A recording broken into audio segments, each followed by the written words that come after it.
You guys ask about it all the time. Comments are filled full of opinion about it. So I'm going to give you just a rundown of my thoughts on 5.7 for defense. We're going to talk about 5.7, just general defense stuff, the cheek pistol options there, and address all of the other comments and questions you guys have made about this caliber. So a lot of you guys love this stuff. I don't mean to hurt any feelings here. Just gonna shoot straight with you guys. Cool. So general impression of 5.7 for defense. I don't think that it is a great choice. I'm not a big fan of 5.7 specifically in the guns that you guys are talking about using that for. So we're talking about the FN67, the Ruger 57, and the SBR P90s and the P50. Here is why. So off the bat, everyone seems to gravitate towards that round for its terminal ballistics, and I think that you need to question that a little bit.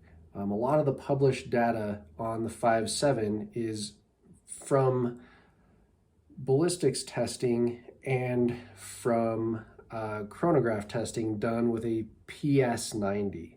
That's a 16-inch barrel. So even out of the PS90, the good stuff, the good projectiles out of that are making 2450 feet per second at the muzzle with a projectile that is the same weight as 22 long rifle projectiles. And we know that those projectiles are bleeding velocity very quickly. In just doesn't take very many yards before those lose a significant amount of velocity. So why do I say that? Why do I focus there? Well, at that 2450 FPS, so out of a 16-inch barrel for some loads on some barrels, at the muzzle, you could expect to see rifle velocity terminal ballistics, rifle wounding, if you would. And that is right at the threshold. 2,400 feet per second is the threshold for that temporary stretch cavity wounding or stretch tears. And any velocity of a projectile that size and shape below 2,400 feet per second, what you're seeing is identical to the rest of the pistol velocity wounds, as in there is no cavitation significant enough to cause wounding. The only wounding that is happening is from the bullet actually touching tissue along the way, cutting and tearing the tissue that it physically contacts. And in that case, that is a 22. That is a 22 long rifle that is really expensive and hard to find. If you're using a 16-inch barreled PS90 inside of 15 yards, maybe you're getting rifle velocity or rifle wounding. Outside of that, it's not happening. So you chop that barrel, you SBR that gun, you no longer have that wounding. It's a pistol. It's pistol velocity, pistols doing pistol things. And then certainly so out of the Ruger 57 and the FN67. Those same loads tested out of an FN57 yielded 1,650 feet per second. That's a massive velocity difference, guys. And while you're still getting 22 long rifle wounding out of that, you're also getting rifle blast, rifle muzzle flash. You get a giant ball of fire out of the end of those guns and a concussive shock out of those guns.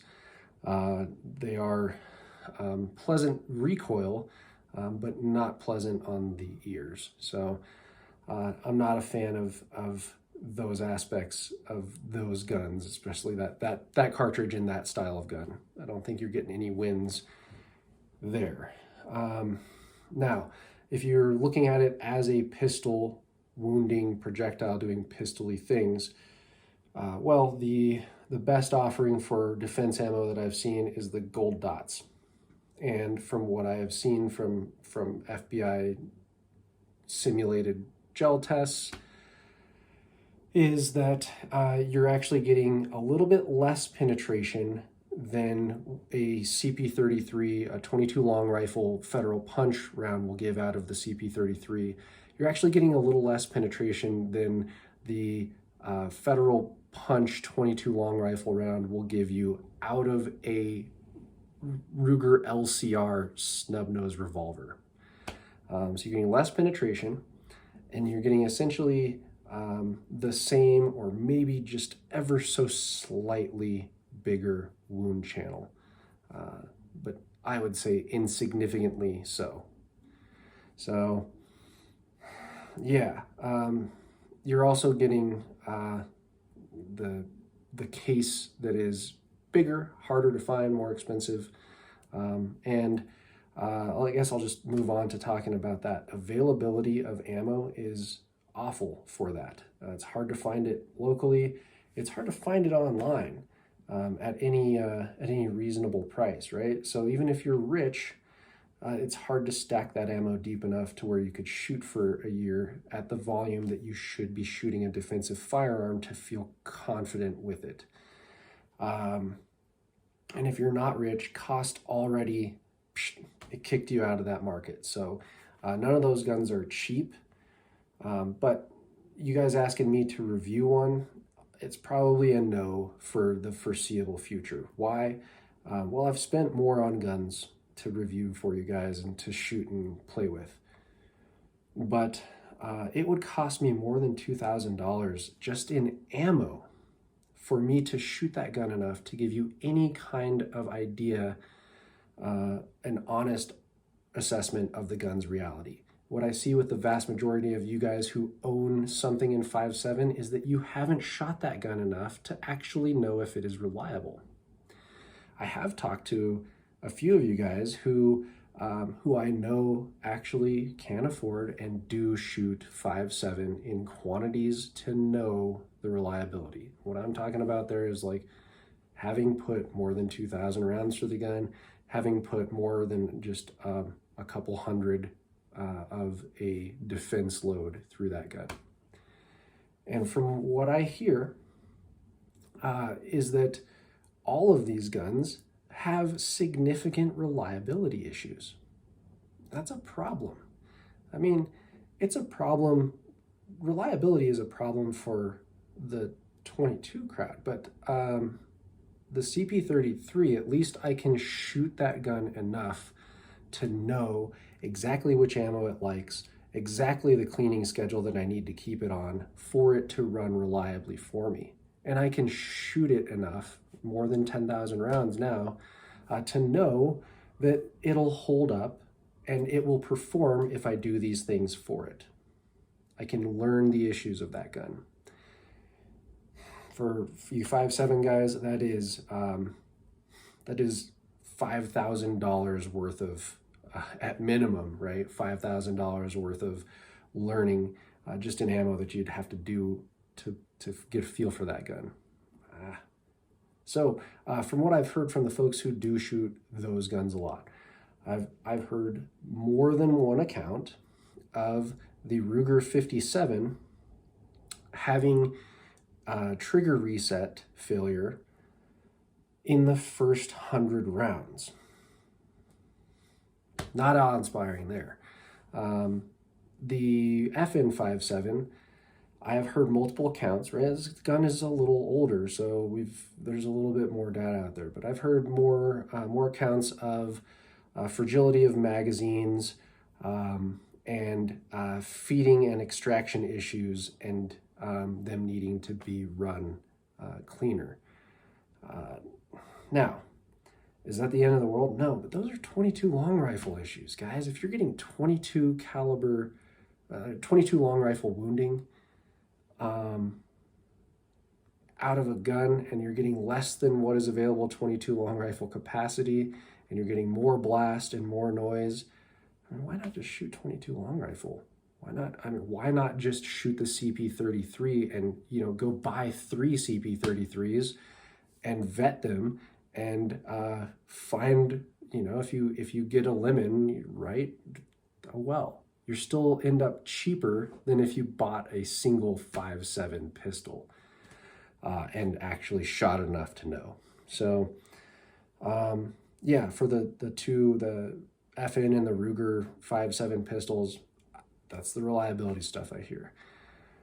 For the P90, I've actually talked to a few of you guys who have shot your P90 a lot. First off, props to you guys for getting yourself a lifestyle and finances to be able to have that as your main gun and train with it. Like, props to you. Cool. But you guys have told me some stuff that wasn't great to hear about those guns, right? So not surprisingly, what I heard from you guys is that the magazines are an issue, and they some of them never work right, and some of them, well, most of them have a limited lifetime, and once you get wear on those plastic parts, that little doodad doesn't like to rotate the way that it should, and you get feeding issues.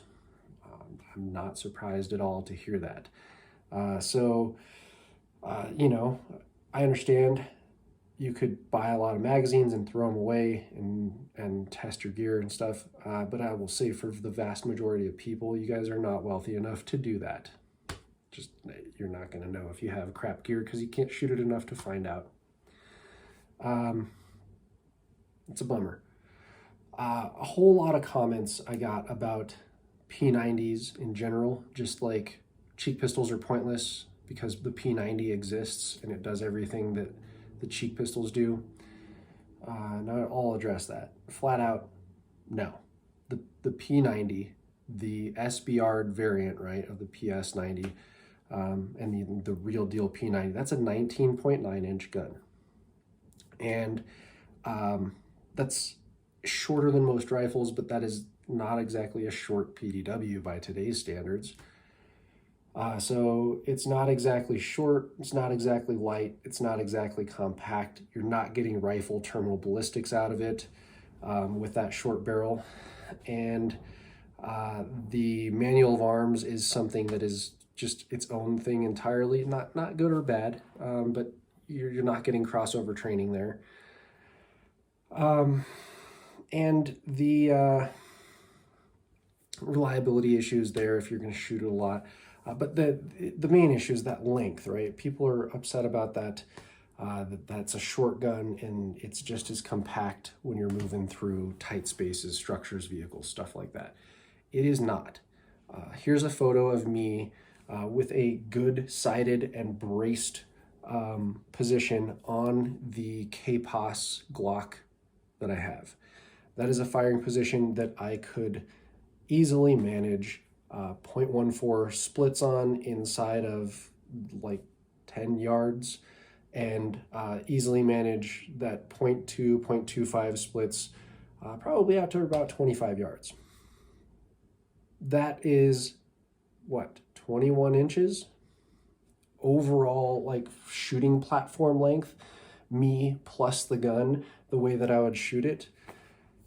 Now, if the gun itself is 20 inches, then you know that when you shoulder it, you're getting all of this shoulder adding to that length of the gun. So automatically, no, you're quite a few inches longer, like a 30% increase in the length of that gun when you shoulder it, and then you need to lean into it and actually lengthen your back out even more to crane your neck in to get behind the optic. So no, that's not even close to being as compact. And yeah, I'll give you guys this. You could short stock that P90, kick the stock up over your shoulder and run it like I run a cheek pistol. And essentially you're turning that gun into a suboptimal cheek pistol at that time.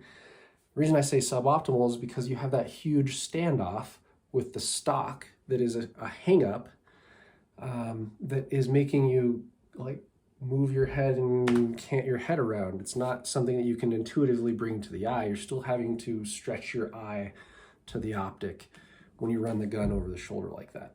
So, yeah, I don't see it, guys. If I'm still not catching your drift, you know, throw it in the comments. I'd love to understand the point that you're trying to make. I'm still not seeing it. As for the P50 for a cheek pistol candidate, a lot of comments on that. And wouldn't it be cool to have that as a cheek pistol, much more compact variant of the P90, right? Like, wouldn't that be cool to be better than the P90 at what the P90 was trying to do? It really would be cool. All of my reservations about the caliber aside, it'd be cool. I don't think it's going to happen though. Here's why. All of the cheek pistol designs that I have played with, very easily shooting them right-handed, pretty easily shooting them left-handed. I know some of you have concerns about the brass ejection out of the side. It's not unwarranted. I understand your concern there. On the CP33 with the hotter loads, shooting that left-handed, yes, I shoot that gun left-handed, and I do catch a little bit of stinging blowback out of the port when I shoot it that way. For defense purposes, I don't really care. But for range purposes, training all the time, I don't want to deal with that. I don't want to have to like wear a special mask to shoot, so I'm not catching the little blowback out of there. Standby, we are about to be released on a basically a solution for the CP33 that addresses that will make this all day long shootable for left-handed folks. And I'll also say this, the Bulligan design, dude sent me over a few of his things, and the little extension that he has for that, that it lengthens the back of the gun, it works for that too. But anyway, back to left-handed shooting. I can see there's concern there on the Glock. I'm able to shoot that lefty all day without any brass touching me. On the CP33, I get a little bit of puff of blowback. But that's all right here, right? And I can do that and manage it. And I'm not really worried about any injury coming from that.